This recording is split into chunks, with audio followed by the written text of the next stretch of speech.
สบายดีข้าพเจ้าชื่อนวันเพ็ญบุญจันทร์เวอร์สาขาครุคณิตศาสตร์ปี4ซึ่งในมื้อนี้ข้าพเจ้าจะมาเฮ็ดคลิปวิดีโอ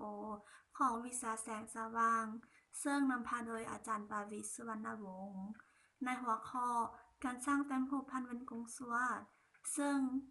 มีจุดประสงค์เพื่อให้รู้วิธีการสร้างแต้มรูปพันเป็นกงสวดซึ่งจะเป็นอย่างไรกันนั้นไปติดตามเรามีแว่นกงสวดและมีจุดจอม O จุดซูม F จุดใจกลาง C ซึ่งว่า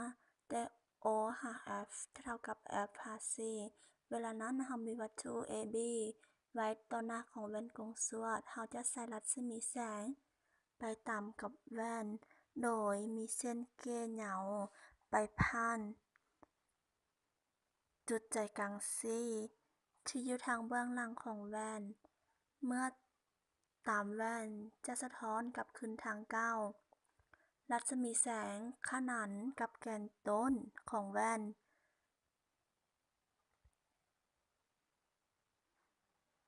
เมื่อตามแว่นจะสะท้อนหนีจากแกนต้นแต่มีเส้นเกลี่ยเหาไปผ่านจุดซูม F ที่อยู่ทางเบื้องหลังของแว่นรัศมีแสงที่ตามไส้แว่นโดยมีเส้นเกลี่ยเหาไปผ่านจุดลวง F ที่อยู่ทางเบื้องหลังของแว่นเมื่อตามไส้แว่นจะสะท้อนออกขนานกับแกนต้นของแว่น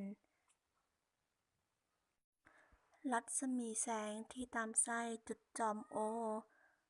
ของแว่นจะสะท้อน